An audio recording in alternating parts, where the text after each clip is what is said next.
There is in the Gospel record a silence more eloquent than many words. Watch the Master at prayer, and you notice not only what he says, but what he never says. He does not strive to talk God into goodness. He does not marshal arguments, bargains, fasts, or formulas to make the Father become willing.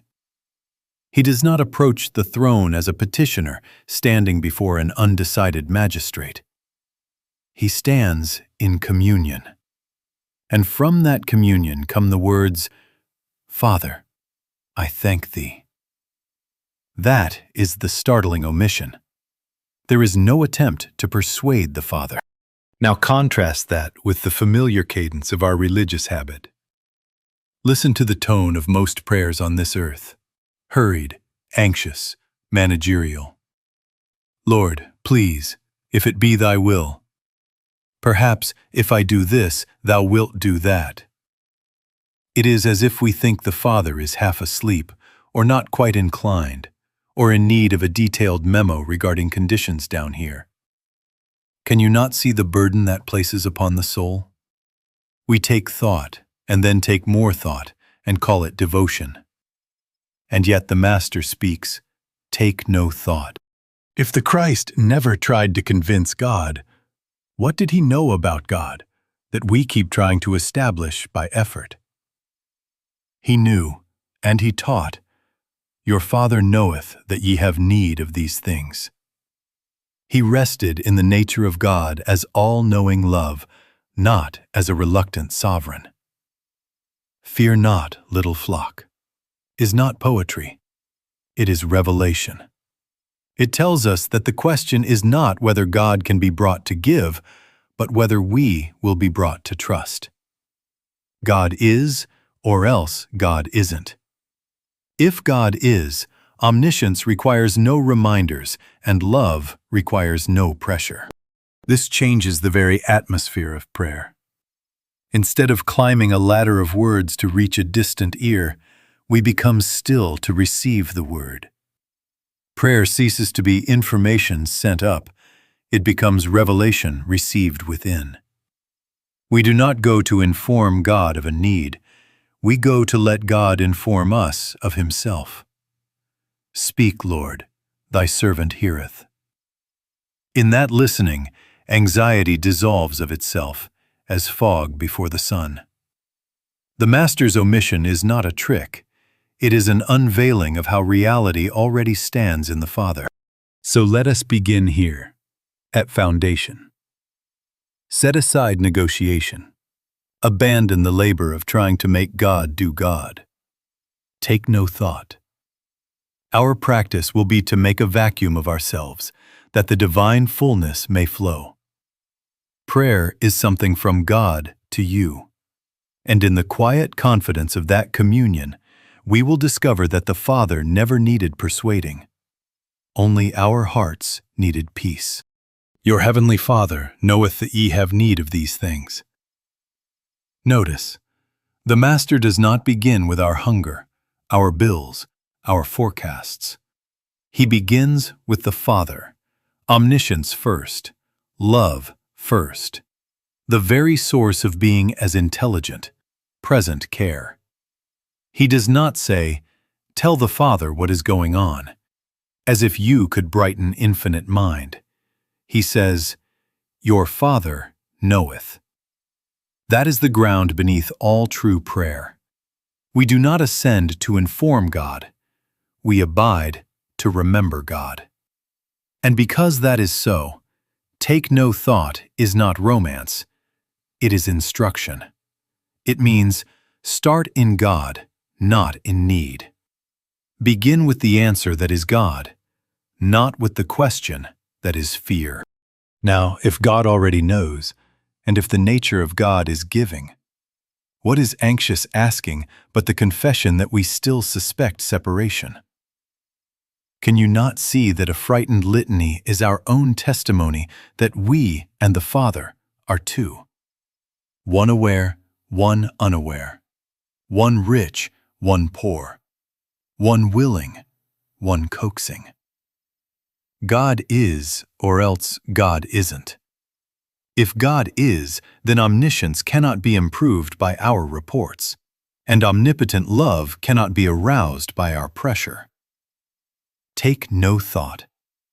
Let the mind cease its management of deity and its rehearsals of lack. For every rehearsal writes separation on the heart. Fear not, little flock, for it is your Father's good pleasure to give you the kingdom. Not to rent it by the hour, not to weigh it out with a scale and a scowl. Give. This is not the tribal deity who must be appeased with noise and bargains. If I will, then thou wilt. This is the Father revealed by Christ as perpetual love intelligence. When you stop to realize the infinite wisdom of this God, the futility of petition begins to show itself. Would you draft a memorandum for light to explain darkness? Would you instruct the sun how to rise? So, too, it is a strange arrogance and, forgive me, a wearying labor to suppose that our words can turn God into God. You cannot use truth. Now God can use us. All right, how then do we pray? Not by requesting, but by receiving. When your heart stands on the fact of the Father's knowing, prayer turns from speech to silence, from reaching to resting. Prayer is something from God to you. We make a vacuum of ourselves, not emptiness of despair, but holy receptivity, that the word may fill. Speak, Lord, thy servant heareth. We do not go to tell, we go to be told. We do not go to push, we go to yield. Take no thought. Let the first movement be remembrance. The Father knows, the Father gives, the Father is here. In that remembrance, the plea falls of its own weight, and response rises. Peace first, then direction if needed, always presence. This is the nature of God that makes petition obsolete. And this is the beginning of prayer as communion. We answer the love that has already spoken. Now let us name the omission plainly, so that it can do its holy work upon our habits. Jesus never prayed for supply, as if supply were missing. He did not stand before the Father with an empty basket in his soul saying, "Send something." He did not ask God to begin to be God. He recognized the Father's giving as the fact before him, and because he recognized, he could give thanks. This is not a ban on speaking of bread, no, but it is the end of speaking to God as though God were uninformed, as though love intelligence were somewhere else, as though we must awaken omnipotence to a pantry problem on earth. If you will notice, when the multitude sat hungry upon the grass, the Master did not fall into panic or bargaining. There is no record of fevered formula, no hurried command to the heavens, no argument with appearances. He looked up and gave thanks. That is, he recognized the source. He acknowledged the fact of divine giving, and then he broke and distributed. The order is everything: recognition, gratitude, release. In that atmosphere, loaves are not counted against a ledger of lack. They are symbols of a substance that has no measure. Your Father knoweth that ye have need of these things. So the Master thanks, and the Father's knowing appears as sufficiency. Again, at Cana there is no "please send wine." There is simple instruction. Fill the water pots. Draw now. Why? Because the act was proceeding from realization, not from desperation. When the tax is due, he does not stage a long petition. He says, "Go to the sea, there is your coin." Always the same rhythm, not informing God, but hearing God. not pleading for supply, but moving from the awareness that supply is already given and can be recognized right where we stand. What of us? Our please send prayers, honest, sincere, heart-tired, are often but take thought in religious clothing. We rehearse the lack, we rehearse the clock, we rehearse the creditor, and then, as if to sanctify our fear, we present it to God. Can you not see that this is separation in syllables? God is, or else God isn't. If God is, then the request that would make God begin to give is an insult to divine constancy and a torment to our own nerves. Take no thought. Not because bread is unimportant, but because bread appears most naturally when thought surrenders to the giver. What then did the Master do in place of petition for supply?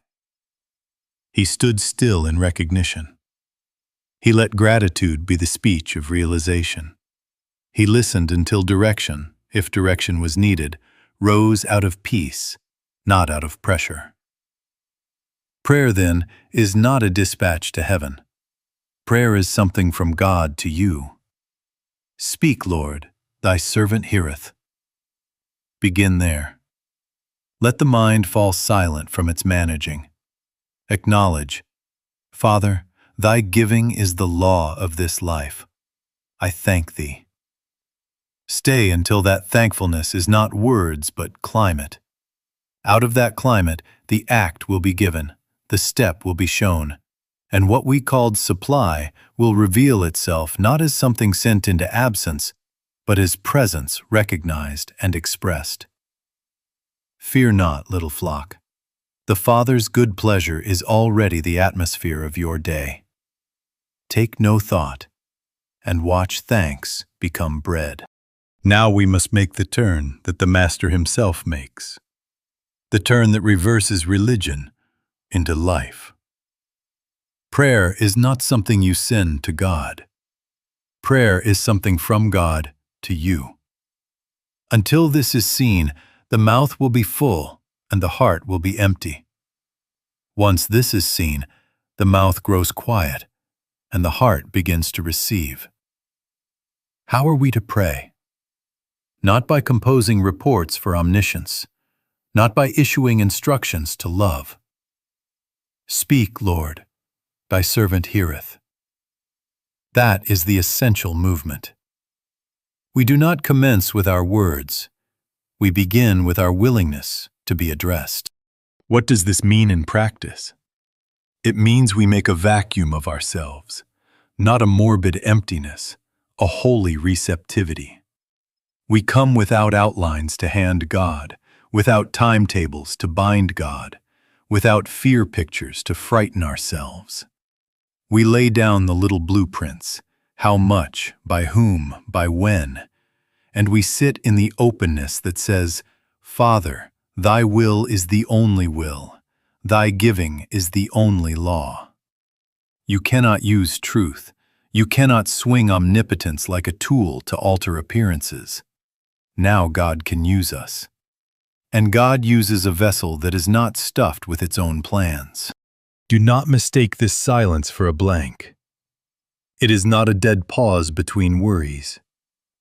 It is a living expectancy, a poised ear turned toward the still small voice. It is attention, not vacancy. It is alert rest, not stupor. When you go to visit your mother, you do not sit as a statue. You are quietly present, open to her spirit, to her word, to the simple joy of being together. So with the Father. Be still, yes, but be listening still. Take no thought does not erase intelligence. It liberates intelligence from anxiety, so that spiritual sense may hear what natural sense cannot report. If you will notice, this reversal is the natural outcome of what we have seen. Petition for supply presumes absence and tries to get presence interested. Listening presumes presence and discovers supply already at hand, already in law, already the atmosphere. God is, or else God isn't. If God is, then we do not bring God to the scene by noise. We recognize God at the scene by quiet. Fear not, little flock. The giving is the Father's good pleasure, not our pressure. Our part is not to compete with the supposed power of lack. Resist not evil. Refuse to make an idol of appearances. Withdraw belief, make the inner vacuum, and let the Word interpret the scene. All right, how will you know you have prayed? Peace first, always peace. Then, if direction is needed, it arises unforced. One step, never the whole map. Sometimes the Word will say, break and give. Sometimes, fill the water pots. Sometimes, go to the sea. You will notice it does not come as argument or as panic. It comes as a simple authority that feels like recognition. That is Christ prayer. It informs you of God. It never attempts to inform God of you. Take no thought. Turn within. Speak, Lord, thy servant heareth. In that holy reversal, the burden of prayer falls away, and presence becomes the supply revealed. Take no thought. Do you hear it as comfort alone? It is comfort, yes, but in the mouth of the Master, it is command. It is the discipline of a new mental life. What thought are we to drop? The calculating thought, the worrying thought, the thought that measures God by appearances and then hurries to inform omniscience of what sense has reported. Take no thought breaks the habit of starting in fear and bids us begin in God. It does not excuse indifference. It requires obedience to the fact of the Father's care already present. If you will notice, anxiety prayer is not prayer at all. It is rehearsal. We kneel and we recite the liturgy of lack. We list the symptoms, we count the coins, we forecast the worst, and then we decorate it with, "O Lord." Can you not see what that does? Every retelling of the problem engraves it upon our own belief. We think we are handing the burden to God. We are handing it back to ourselves with increased emphasis. We are saying to our own heart, "This is what is," and then we ask God to come and struggle with our what is. You cannot use truth that way. You cannot swing omnipotence like a broom to sweep up the dust of our dramatized fears. Now God can use us, but only when we stop using thoughts as weapons against appearances. God is, or else God isn't. Let that be the plumb line of this discipline. If God is omnipresent good, where would supply be absent as spiritual fact?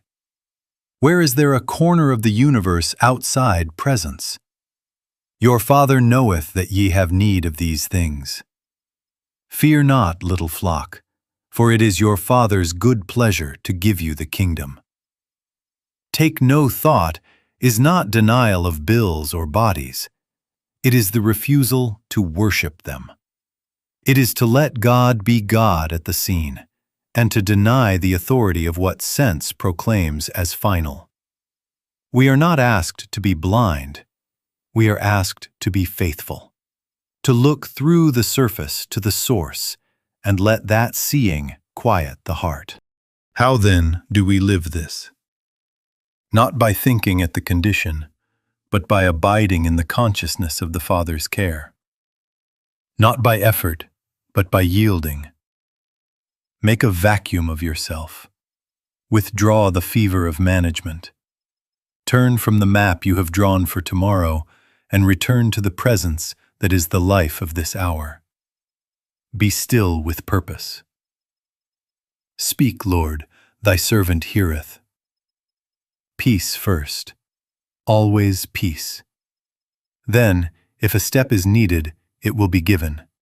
Simple, unspectacular, unforced. The lilies neither toil nor spin, neither do they sit inert. They stand in what God is being, and form follows that life. So with us. Rest in the Father's care, and action will come as the natural language of that rest. Do not mistake this for passivity. It is the most decisive refusal in the world, the refusal to enthrone appearances. We shall pay a bill, we shall make a call, we shall bake the bread, but not as victims pressing panic into form. We move as those who have heard the word and are merely letting it take shape. Take no thought. Let the inner weather clear, and you will find that what you called need pressure was only a fog around a sun that had never stopped shining. Now, once anxiety prayer has been silenced and trust has been born, another stumbling block shows itself. As long as we concede a second power, lack against God, disease against life, we are back in battle, asking omnipotence to compete. Christ permits no such contest. Resist not evil. There are not two powers. Drop them out of belief, and they fall away. We will take that up, for the heart cannot rest fully until it stands foursquare in one. Now we take that stand. There are not two powers. If omnipotence is truth, what is this power of lack we are wrestling?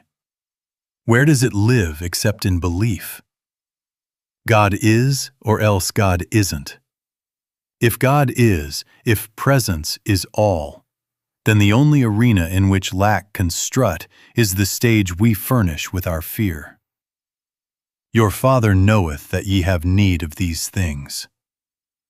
To set up lack as an adversary is to invent a rival for God and then ask God to compete with our invention. Can you not see how praying against something grants it a crown? The moment we pray against lack, we have conceded its status as power. We have said, in effect, here is an entity with authority. Lord, please overrule. That is two-power thinking. That is our trouble. Resist not evil does not mean sit in apathy. It means refuse to invest evil with divinity.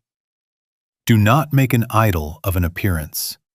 Do not kneel to a shadow and then cry for the sun to enter a contest. Drop them out of belief, and they fall away. Keep them in belief, and you keep feeding them with the breath of your own attention. Let us bring it down to the mailbox and the market. The bill arrives, and with it the old liturgy. What if? What then? How will I? The news reports a downturn, and we begin a vigil at the altar of forecasts. We treat late notices as prophets and balances as judges, and then we hurry to inform God of their decrees. In that inner posture, there is already a concession. We have enthroned a second power, economy against God, and we are asking omnipotence to fight on our side. You cannot demonstrate God's allness until you take a foursquare stand. God is, and that is enough for me. Take no thought does not mean ignore your accounting. It means stop granting it jurisdiction over your peace. Refuse to worship the figure. Refuse to argue with the fog. Turn to the sun. All right, how then do we pray? We withdraw the belief that makes a rival. We make a vacuum of ourselves. We turn from the picture to presence. Speak, Lord, thy servant heareth. Peace first, because peace is the sign that the contest has been canceled. In that peace, recognition dawns. The Father's giving is the atmosphere, not an emergency dispatch. Fear not, little flock. As you stand in that single power, what you called lack begins to lose its borrowed life. It cannot live where it is not believed. It cannot argue where you refuse to argue back. Resist not evil. Let God be God at the scene. And then notice what follows. Jesus' works do not come out of combat. They come out of realization. He does not wrestle storms. He recognizes authority and says, "Peace, be still."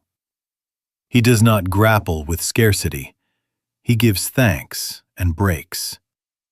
He does not lobby for a coin.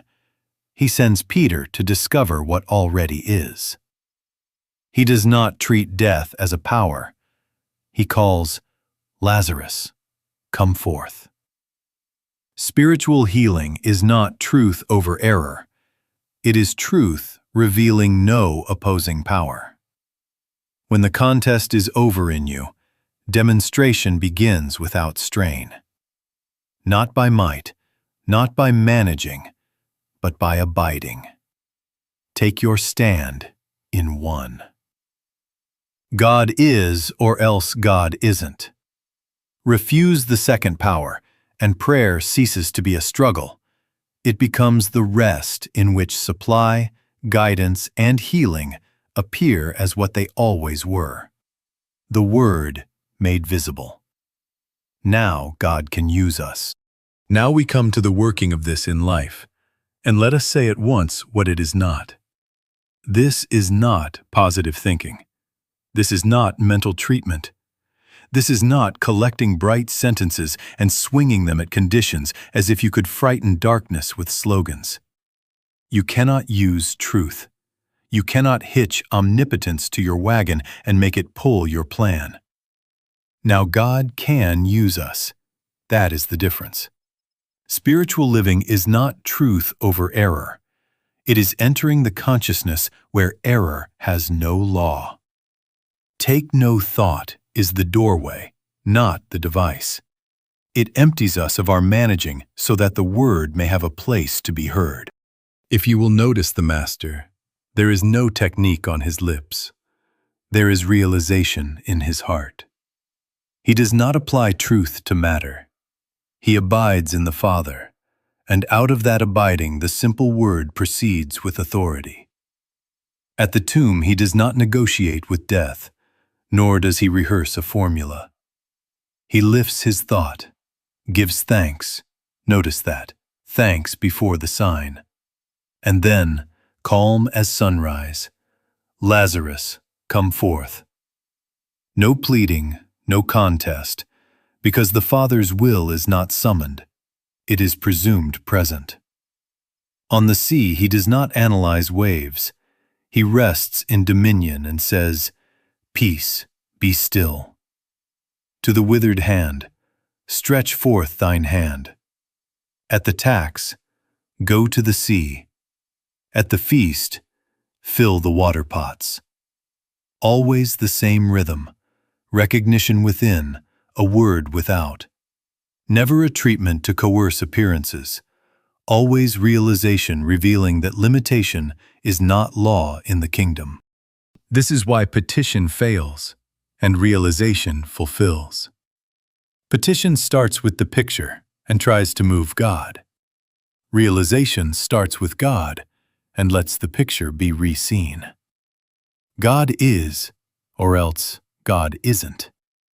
If God is, then truth does not need your mental push. It needs your inner yes. Speak, Lord, thy servant heareth. Prayer is something from God to you. Make a vacuum of yourself, empty of fear, empty of plans, empty of two-power belief, and the word that is already the law of this situation will announce itself, often as a quiet impulse, sometimes as a command so natural you wonder why you ever argued. Now, about bread. Do not take daily bread as a ration of flour to be begged. The Master called himself bread.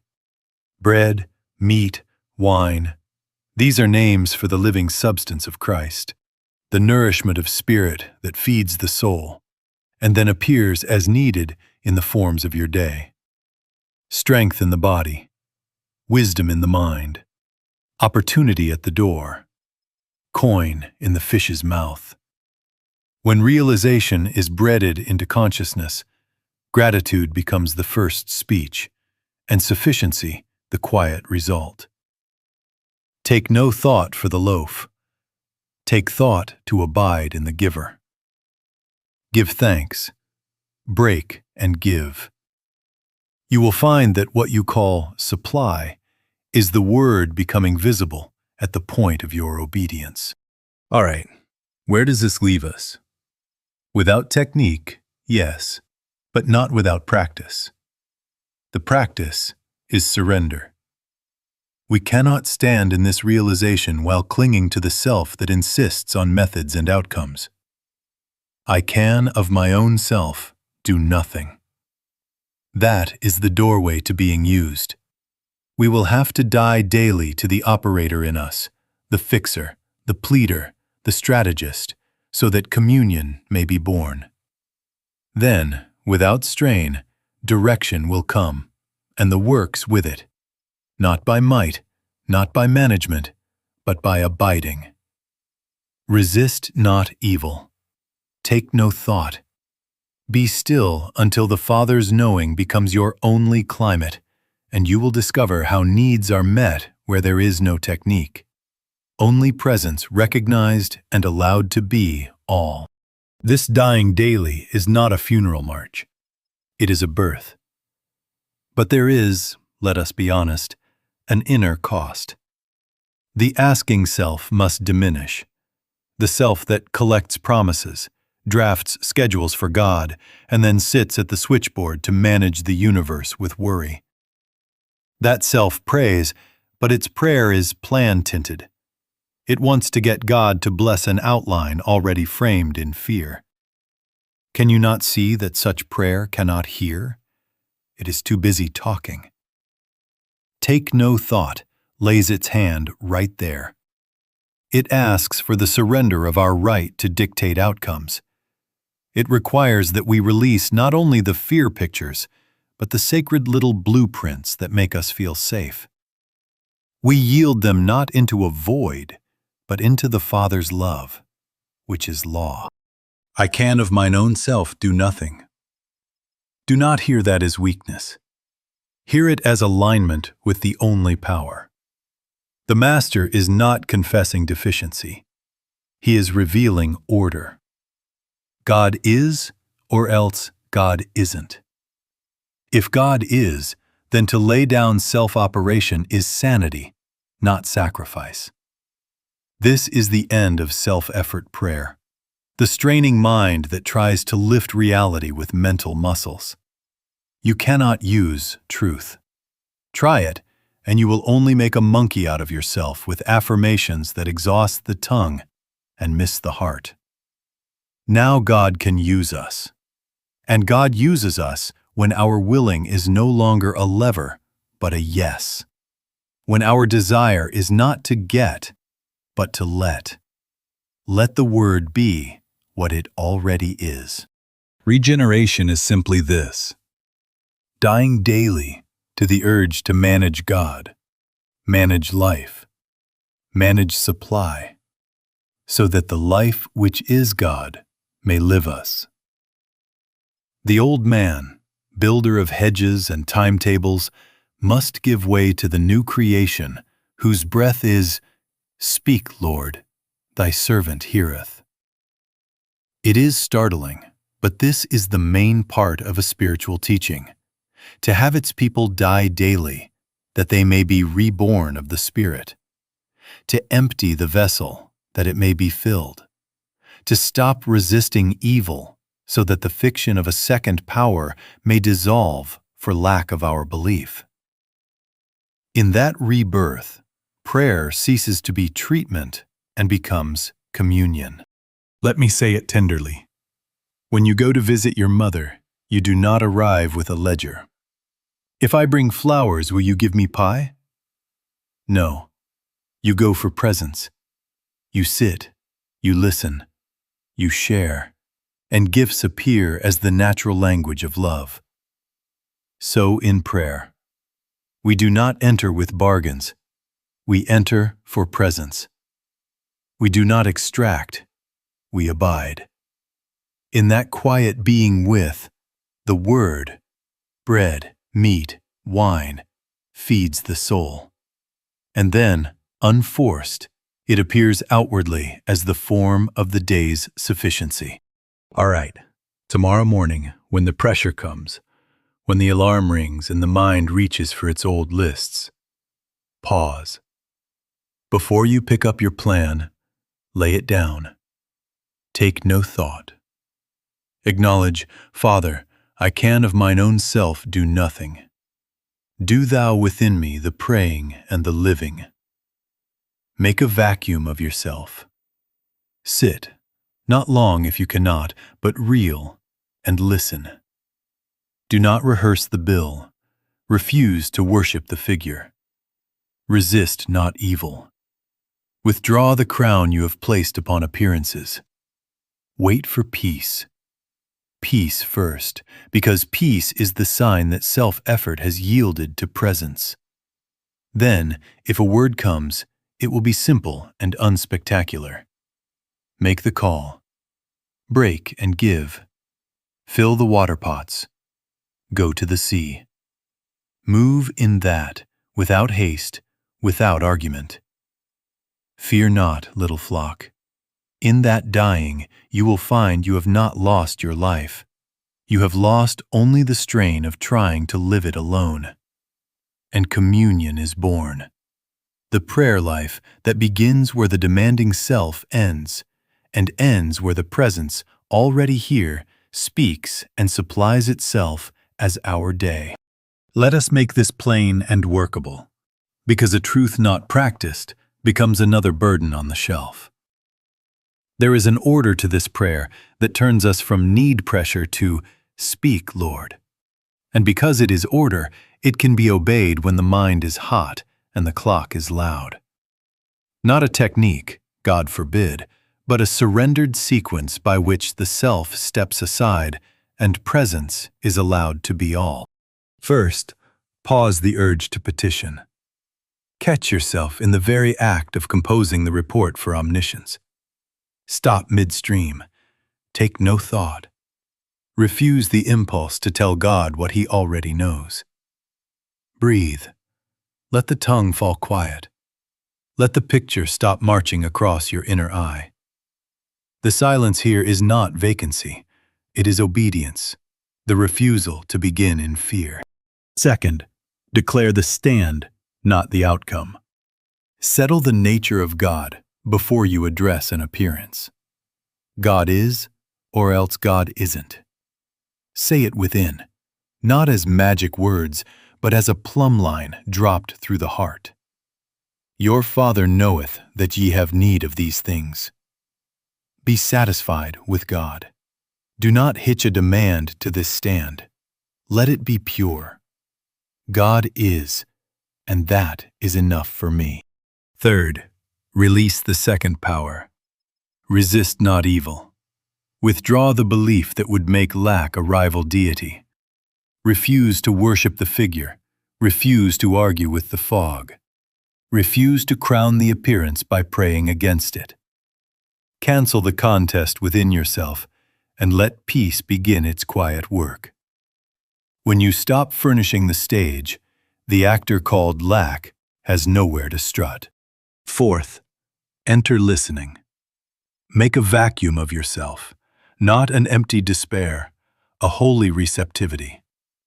Prayer is something from God to you. Consent inwardly. Speak, Lord, thy servant heareth. Do not manufacture words. Wait for impartation. Sit in alert stillness, ears of the soul turned toward the still, small voice, content to be addressed rather than to address. Fifth, follow the quiet leading. Peace first. Always peace. For peace is the credential of the word. Then the guidance may come as correction, as a soft no, as a simple direction. Break and give. Fill the water pots. Go to the sea. Or as an inner yes that needs no sentence at all. It will not argue. It will not hurry. it will feel like recognition. Move in that, without strain, and you will see the outward form appear as naturally as fruit appears on a branch that abides. And mark how this fulfills the omission we named. We do not ask God to provide as though He were unaware. We receive the consciousness in which provision is recognized and enacted. Gratitude rises before form because the giver is the fact before the gift. You cannot use truth. You cannot swing omnipotence to fetch results. Now God can use us, vessels emptied of fear, established in one, listening for the word and obedient to its simple leadings. Take this order into your hour. Begin where the Master begins. Take no thought. Stand in God's allness. Resist not evil. Listen. And then, in peace, do the one thing shown. In that ordered surrender, need pressure dissolves, and the word lives as our sufficiency. Fear not, little flock. This way we have traced is not deprivation. It is the end of fear and the beginning of sonship. It is to come home from the marketplace of pleading and stand in the house where the Father's love is the law. We have not been asked to live on air. We have been invited to breathe the atmosphere that Jesus breathed, the quiet certainty that your Father knoweth, that giving is His nature, that we are never the beggars of God, but the children in whom His life delights to appear. Let the arc be clear in you. We began with a startling omission. The Master never prays to persuade the Father, never asks for supply as if heaven had forgotten. Why? Because of the nature of God, omniscient love that is already at the scene, already the life and substance of our being. Therefore, no two powers. Resist not evil. We drop the belief in a rival to God, and the contest ends in us. And when the contest ends, prayer reverses. No more words at God, but listening for the word. Prayer is something from God to you. Out of that listening, we do not treat conditions. We live by realization, recognizing the presence that is supply, that is health, that is guidance, and letting it take form as our day. Now, a last, gentle but immovable prohibition. Never again tell God what to do. Never again outline supply as though it were absent and must be shipped from a distant heaven. Be satisfied in the Father's knowing. God is, or else God isn't. Take no thought is your watchword, not as neglect, but as reverent refusal to worship appearances. Make a vacuum of yourself. Speak, Lord, thy servant heareth. Peace first, always peace. For peace is the credential that self-effort has yielded, and that now God can use us. You cannot use truth. You cannot swing omnipotence to fetch your plan. Stand in one. Listen, and let the simple step be given. If you will notice, this assurance is not theory. It is the gospel witnessed on every page. I would commend you to the 4 Gospels. Read them not for stories, but for method. Watch how Jesus prays, how often He is silent, how He thanks before the sign, how He moves without haste, how never once does He petition in anxiety. At the hunger, He gives thanks and breaks. At the feast, He says, "Fill the water pots." At the tax, "Go to the sea." At the tomb, He lifts His heart, gives thanks, and calls, "Lazarus, come forth." See how "take no thought" becomes a way of breathing, and how sufficiency appears where there is only recognition, gratitude, and obedience. So we close where we began, in assurance. The matter is settled in the Father. Our work is to rest, to listen, and to let the Word live as our supply. Fear not, little flock. It is your Father's good pleasure to give you the kingdom.